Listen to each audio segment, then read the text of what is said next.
এবারে আগের ভিডিওতে আমি মহাপ্রভুর দুঃখের কথা শুনেছি। এই দ্বিতীয় আজকে ভগবান কৃষ্ণের কথা শোনাব। ব্যাদের হাতে তার অকাল মৃত্যু কেন হলো, কেন এটা নিজে মেনে নিলেন? তিনি তো পারতেন, মৃত্যু সর্বহরস্য, তিনি জীবের মৃত্যু দিয়ে থাকেন, কেন তিনি নিজের মৃত্যু নিজে দিলেন? কি বুঝলে? চলো না চলো না চলো, ত্রেতা যুগে যাবো, ত্রেতা যুগে। তাহলে কি বললাম? দেহ পাপ করেছে, দেহের মৃত্যু দেন ভগবান, যে দেহটার পাপ কাজ করতে না পারে, ভক্তদের এইভাবেই উদ্ধার করে। বালি রাজা, বালি সুগ্রীব দুই ভাই তো। বালি রাজা ভগবানের ভক্ত, সুগ্রীবের ভক্ত, তোমরা জানো।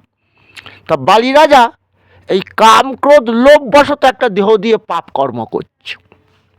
কি পাপ?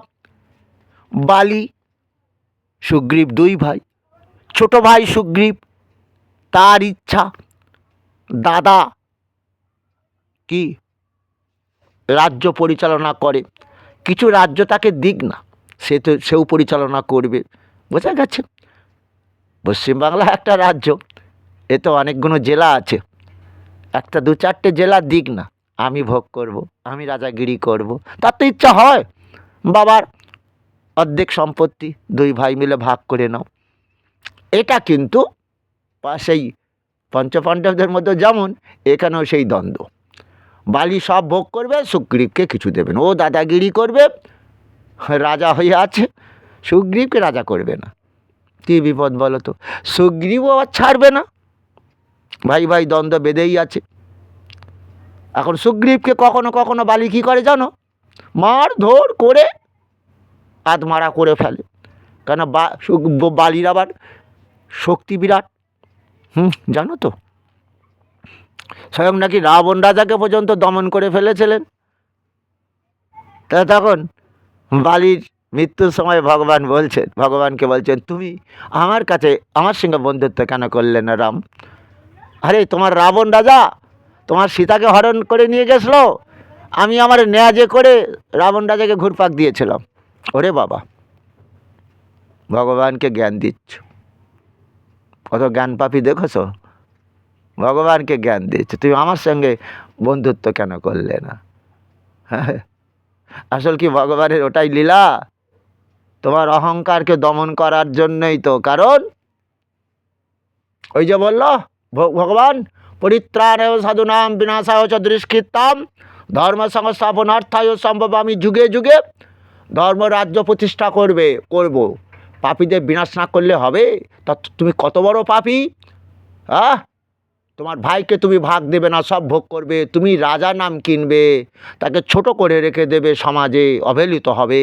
তুমি তাকে যেমন অবহেলা করছো, ভাইয়ের সম্মান দিচ্ছ না, ভাইকে তার ন্যায্য অধিকার থেকে বঞ্চিত করে রেখেছো, এটা কি তোমার উচিত? বোঝা গেল? উচিত তো নয়। তাই ভগবান এক লীলা করলেন, সুগ্রীবের সঙ্গে বন্ধুত্ব হলো। সুগ্রীব বলল, প্রভু কি আমি বানর স্নান নিয়ে সমুদ্রে সেতুবন্ধন করে লঙ্কায় গিয়ে মা সীতা দেবীকে উদ্ধার করে নিয়ে আসব। আর ভগবানও বললেন, তাহলে ঠিক আছে, তুমি আমার সীতা উদ্ধার করবে। এবং তখন সুগ্রীব বললেন, প্রভু আমার একটা বড় বিপদ, আমার দাদা বালি আমার সঙ্গে প্রায় মারধর করে, আমাকে অর্ধমৃত করে ফেলে। আমার দাদার বিরাট শক্তি, দাদার সঙ্গে কোনো কথা বলতে পারি না, কিছু কথা বললেই দাদা আমাকে মারধর আরম্ভ করে দেয়। আমি কি করব প্রভু? আমি তো বড় একা, দাদার অত্যাচার আমি সহ্য করতে পারি না। আমি বললাম, দাদা তুমি আমাকে কিছু দাও, রাজ্য দাও, যেগুলো আমি রাজ্য তো করব, আমারও তো ইচ্ছা। তুমি একলা কেন, তুমি যেমন অর্ধেক রাজ্য নিয়ে নাও, আমাকে কিছু রাজ্য দাও। বোঝা গেল দাদা মানবে না, বলে না আমি রাজা হব, আমি রাজা, তোর এতে কোনো অধিকার নেই, তোর এতে কোনো অধিকার নেই। আমি আমি আমি বালি, আমি বালি, আমি রাজা। এই অহংকার নাশ করবার জন্যই তো ভগবান লীলাটা করলো। বালি জগৎকে শিক্ষা দিচ্ছে, তোমরা বালি হয়েও না, তোমার ভাইয়ের ন্যায্য অধিকার থেকে বঞ্চিত করো না, তাদের ন্যায্য অধিকার দিয়ে দাও, তাকে ভোগ করতে দাও। জগৎকে শিক্ষা দিচ্ছে তো। এরপরে কি হলো? ঠিক আছে, বালি পাতালে যুদ্ধ করতে গেছে। সুগ্রীবকে বলছে, "এই, তুই দরজা পাহারা দিবি, কোনো দস্যু যেন আমার এই গর্তের মধ্যে গিয়ে পাতালে না গিয়ে আমাকে আমার শত্রুতা না করে।" হ্যাঁ, বালি আবার সুগ্রীবও ওই জায়গায় কী করলো, পাথর আটকে চলে গেল। তুমি যুদ্ধই করো দাদা। হ্যাঁ, যাই হোক, বালি রাজা সেই পাথর ঠেলে সুগ্রীবকে এবারে মেরে ফেলে দেবে। তুই আমাকে মেরে দিবি, ভোগ করবি?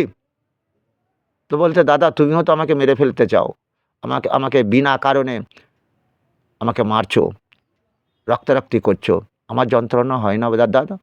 তুমি বুঝেছো কি? কি তোমার নিজের কাছে নিজের জীবনটা যেমন মূল্যবান, প্রত্যেক মানুষের কাছে তার জীবন দেহটা মূল্যবান বস্তু, আর দেহের ওপর কত তুমি আঘাত করে চলেছো বলো তো দাদা? যাক, জোর কদমে মারপিট আরম্ভ হয়ে গেছে। তা ভগবানকে বলেছিল, হে ভগবান, আমার বিপদের সময় তোমাকে আমি ডাকবো, তুমি এসো আমাকে উদ্ধার করতে। তাই ভগবান রামচন্দ্র যখন দাদা অধমৃত করে দিয়েছে, তখন বলছিল শুধু সুগ্রীব, প্রভু আমার রামচন্দ্র, কোথা আছো প্রভু, অধমকে উদ্ধার করো, প্রাণটা যায় দাদা, প্রাণটা যায় ভাই। ভগবান রামচন্দ্র চলে এলেন, ওই যে পরিত্রাণায় সাধুনাম, সাধু ব্যক্তিদের উদ্ধার করব, চলে এলেন, সাধু ব্যক্তিদের উদ্ধার করব। বোঝা যাচ্ছে কি হলো? এলো এলো, তোমরা কি বলবে? নিজের বউকে উদ্ধার করে রেখে দেবে, সুগ্রীব সঙ্গে বন্ধুত্ব করলো, এটা নয়, জগৎকে শিক্ষা দিচ্ছে, কথা যেন বলো না, পাপ হবে। তিনি নিজেই সব কিছু, জগৎকে শিক্ষা দিচ্ছে। তাহলে কি হলো? সুগ্রীব এসেছে, ভগবান উদ্ধার করতে এসেছে, কিন্তু এখন দুই ভাই একই রকম দেখতে, ভগবান বিচার করতে পারলো না। কি তীর যোজনা করেছে, মারতে পারছে না। ওই যে পরিত্রাণায় সাধুনা বিনাশায় দুষ্কৃতা, পাপীদের বিনাশ করবে, বালিকে বিনাশ করবে। তো কারণ ওই দেহ দিয়ে অনেক পাপ করছে, তো পাপের ভাণ্ডারটা বেড়ে যাচ্ছে, তো ওই দেহ দিয়ে অনেক রোগ শোক ভোগ করতে হবে। তো তাই কি হলো জানো? ভগবান ফিরে গেলেন, আর বালি গিয়ে তখন সুগ্রীব গিয়ে বলছে, প্রভু আমার বিপদের সময় তুমি এলে না, ডাকলাম। বলে, শোনো শোনো সুগ্রীব, আমি গিয়েছিলাম, তোমাদের দুই ভাইকে একরকম দেখতে, তো আমি চিনতে পারি। এটাও কিন্তু ভগবান একটু ছলনা করলেন, তিনি তো সবই জানেন, চেনেন না সুগ্রীব কোনটা বালি। দেখো জগৎকে শিক্ষা দিচ্ছে, সুযোগ দিচ্ছে, ওই যে বালি সংযত হও। ওই জন্য 18 দিন ধরে যুদ্ধ করলো। যদি পাপী লোক কৌরবদের পক্ষে যারা যোগদান করেছিল, যখন কৌরবরা ধ্বংস হয়ে যাচ্ছে, নিশ্চয়ই তারাও যদি ওই পাণ্ডবদের পক্ষে যোগদানও করতো, তাও তাদের ভগবান উদ্ধার করতো। কারণ ওই যে বলছে, অতি দুরাচার পাপী ব্যক্তিও যদি অর্জুন আমার আশ্রয় গ্রহণ করে, আমাকে আশ্রয় গ্রহণ করলেও একজন সাধু ব্যক্তিতে পরিণত হয়ে যাবে। ভগবান কৃষ্ণের গুণগান যদি করত, ওই কৌরবদের পক্ষে যারা যোগদান করেছিল, যে দুর্যোধন মহাপাপী, হ্যাঁ, ভাইদের পুড়িয়ে মেরে ওরা ভোগ করবে, এরা পাপী, এদের সঙ্গে থাকবো না, চলো আমরা পাণ্ডবদের মধ্যে যোগদান করবো, যুধিষ্ঠিরের মতন রাজা হয় না। এলো কি? এলো না। 18 দিন ওই জন্য যুদ্ধ করেছিল। চক্র ছেড়ে দিলে একদিনেই সমস্ত শেষ হয়ে যেত। জগৎকে শিক্ষা দেওয়ার জন্য কত লীলা করেছে দেখো। তাই আজ আজ বলে, সুগ্রীব একটিবার আমাকে করো, এবার যখন যুদ্ধ বাঁধবে, তোমার ভাই তোমাকে মারবে, তোমার দাদা তোমাকে মারবে, তুমি গলায় একটা মালা পরো, আমি বুঝতে পারবো ফুলের মালা। তাই আজও সেই যুদ্ধ আবার দুই ভাইয়ে। দাদা তো নীরবে মার খাচ্ছে দাদার হাতে, কতক্ষণ আর মার সহ্য করবে? হা প্রভু রামচন্দ্র কোথায় আছো? জয় ডেকেছে ভগবান, বলছে ঠিক আছে এসেছি আমি বন্ধু। সুগ্রীব আমি এসেছি। মারলো, কাকে মারলো? বালিকে বিনাশ করে দিল। যে বালির দেহটা পাপ করছিল, আত্মার মৃত্যু হয়নি, কিন্তু আত্মা কিন্তু সেই কোথায় যাবে? জয় শ্রীরাম, আমার প্রভু রামচন্দ্রের কাছেই তো চলে যাবে। সেও বড় ভক্ত, লীলা করছে ভগবান এইভাবে নিয়ে। কিন্তু ওই দেহটার মৃত্যু দিয়ে দিল। হ্যাঁ, তা বালি তাই মৃত্যুর আগে বলেছিল, জয় শ্রীরাম, প্রভু দেহ দিয়ে অনেক পাপ করেছি, পাপটা আজকেই তুমি বিনাশ করে দিলে। আমি বুঝতে পেরেছি এই দেহ যাতে আর পাপ না কাজ করে। সুগ্রীব আমারই ভাই, কেন তার উপর আমি অকথ্য অত্যাচার করলাম? কালীয় নাগের মাথায় উঠে যখন নাচছে, কালীয় নাগ মারা যাবে, রক্ত বমি হচ্ছে, বলছে প্রভু আমি চিনতে পেরেছি তোমাকে, কিন্তু কি করব বলো, আমি যে বিষ নিয়ে এসেছিলাম, এই বিষ ছাড়া তো কিছু জানি না, তাই আমার মধ্যে প্রেম ছিল না, তাই আমি কালিন্দীর জলে ওই বিষ ঢেলে দিয়েছিলাম। কত নিরীহ মানুষ সেদিন মারা গিয়েছিল আমার পাপের ফলে। তা কালিয়নাগ নিজের ভুল বুঝতে পেরেছিল, আজকে বালিও বুঝতে পেরেছে, তাই বলছে প্রভু আমি ভুল করেছি, কাম ক্রোধ লোভ জয় করা খুবই কঠিন, আমি বালি স্বর্গ মর্ত পাতাল অধিকার করে ফেলেছি, দেবদেবতার আমাকে ভয় পায়। ওই যে রাবণ রাজার কথা বলছিলাম, তাকে আমার লেজে বেঁধে ঘুরপাক দিয়েছিলাম। বুঝতে পেরেছ? হে প্রভু, তা যাই হোক, মৃত্যুর পর যেন আমার এই আত্মাটা তোমার কাছে যায়, আবার নূতন যখন দেহ তৈরি করবে, এ দেহটা যেন এইভাবে কাম ক্রোধ লোভ বিবর্জিত দেহ হয়। হরে কৃষ্ণ। কলির জীব হরে কৃষ্ণ গাও না। হরে কৃষ্ণ কৃষ্ণ কৃষ্ণ হরে হরে, হরে রাম রাম রাম হরে হরে। একদম পাপমুক্ত দেহ হয়ে যাবে। মৃত্যুর পর তুমি বৈকুণ্ঠ লাভ করবে। ৮৩ লক্ষ জনি ভ্রমণ করে যে তুমি কষ্ট পেয়েছিল, তাই এই তোমাকে মনুষ্যকুলেও জন্ম নিয়ে কত দুঃখ কষ্ট ভোগ করতে হচ্ছে। তো মামুপেত্য পুনর্জন্ম দুঃখালয় মাসাতম। হে অর্জুন, আমাকে লাভ করার পর দুঃখের আলয়ে ফিরে আসতে হবে না। পঞ্চপাণ্ডবদের 5টা ছেলের অকাল মৃত্যু হলো কার হাতে? অশ্বত্থামার হাতে। অর্জুনের একমাত্র পুত্র অভিমন্যুর মৃত্যু হলো সপ্তরথীর হাতে। তাহলে এই সংসার কিসের, কার ওতে কি শান্তি ছিল তাদের? এতটুকু ছিল শান্তি, সন্তানাদি যেকালে চলে গেল অকালে। কী গো, বুঝতে পেরেছ? সংসারে শান্তি ছিল, তাই অর্জুনকে বলেছিল মামুপেত্য পুনর্জন্ম দুঃখালয় শাশ্বতম। অর্জুন, আমাকে লাভ করার পর এই দুঃখের আলয়ে ফিরে আসতে হবে না। অনিত্যমা সুখং লোকমিয়ং প্রাপ্য ভজস্ব মাম। অনিত্যই সুখ সংসারে, কিন্তু এর থেকে কত দুঃখ আছে জানো তুমি? যেই সংস্পর্শ যা ভোগা দুঃখজন বতে আদ্যন্ত বন্ত কন্তেয় ন তেসু রমতে বুধ। ওই জন্য তো পণ্ডিত ব্যক্তিরা, বুদ্ধিমান ব্যক্তিরা মোহিত হয় না। যেটা বলছো তুমি আমার, খানিকটা পরে দেখবে ওটা তোমার নেই, পরিষ্কার। তাই তো বোঝা গেল, এই তো দেখতে পাচ্ছি। এই বলছে আমার ছেলে, খানিকটা পরে অ্যাক্সিডেন্ট হয়ে মারা গেল, দেখতে পাচ্ছি। কেউ হয়তো গলায় দড়ি দিয়ে মারছে, কেউ বিষ খেয়ে মরে যাচ্ছে।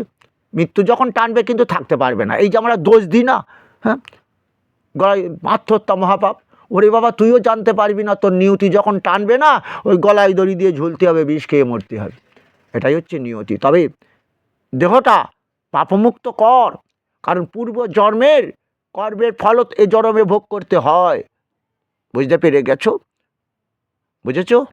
আচ্ছা, এবার কি হবে? তাই দেখো, সেই ভগবান আমাদের সুখী করার জন্য কি করলো? ব্যাধের হাতে মৃত্যুবরণ করলো। কেন? এই যে বালিকে তখন তীরবিদ্ধ যখনই করল, হাঁ করে চলে এলো অঙ্গদ, বালি রাজার পুত্র। হ্যাঁ, তুমি আমার বাবাকে মেরেছ, আমি তোমাকে আমার প্রতি যোজনা করেছি। বলে অঙ্গদ, এটা দাপর,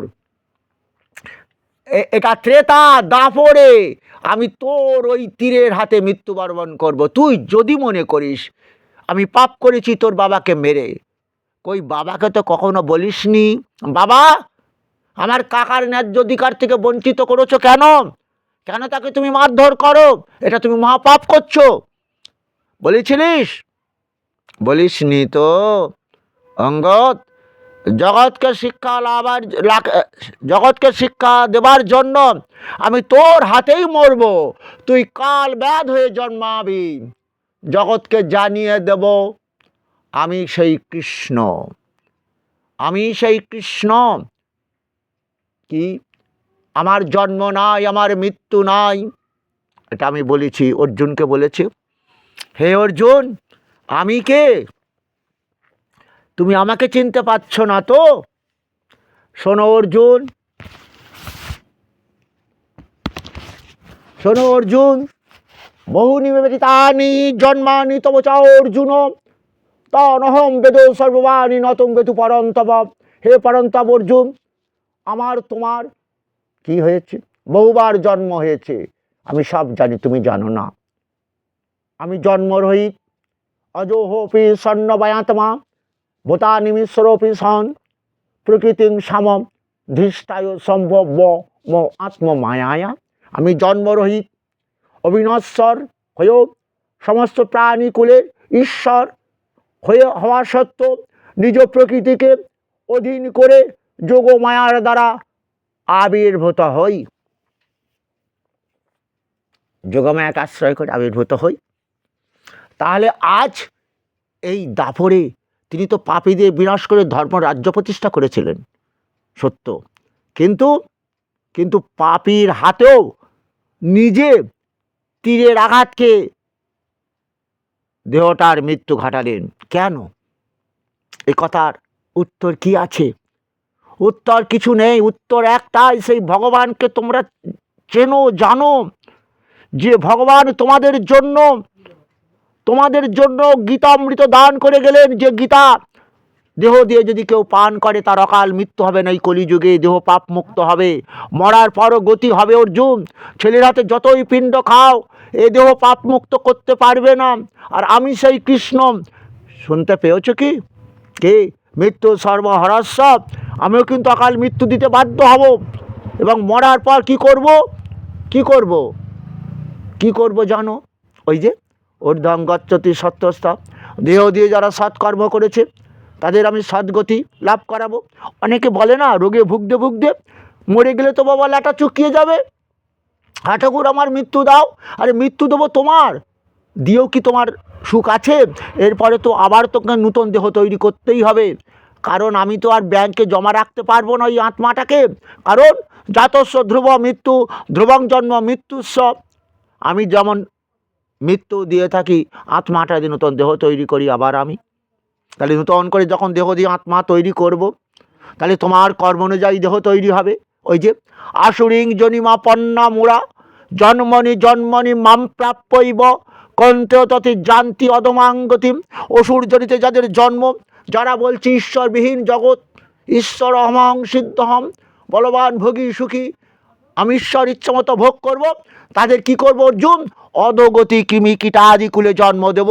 না হয় ওই যে বি আওয়ার অফ ডগ, কুকুর হইতে সাবধান, বাড়ির মালিক কুকুর পুষে রেখে দিয়েছে ধন দৌলত পাহারা দেবে বলে, ওই কুকুর হয়ে দুয়ারে শুয়ে আছে। আরে বোঝা গেল? এটাই সব থেকে আমার কষ্ট হয়। আজকে ভগবান সেই কাল ব্যাধির হাতে তীর গ্রহণ করলেন, আর গান্ধারী মাকে বলেছিল, মা তুমি কি অভিশাপ দিলে আমারে? তোমার বংশ আমি ধ্বংস করলাম, ভুল বলছো, তোমার পাপের ফল তুমি ভোগ করছো। কই, যখন দ্রৌপদী কাঁদছে, এখানে কি কেউ নেই আমাকে উদ্ধার করার জন্য?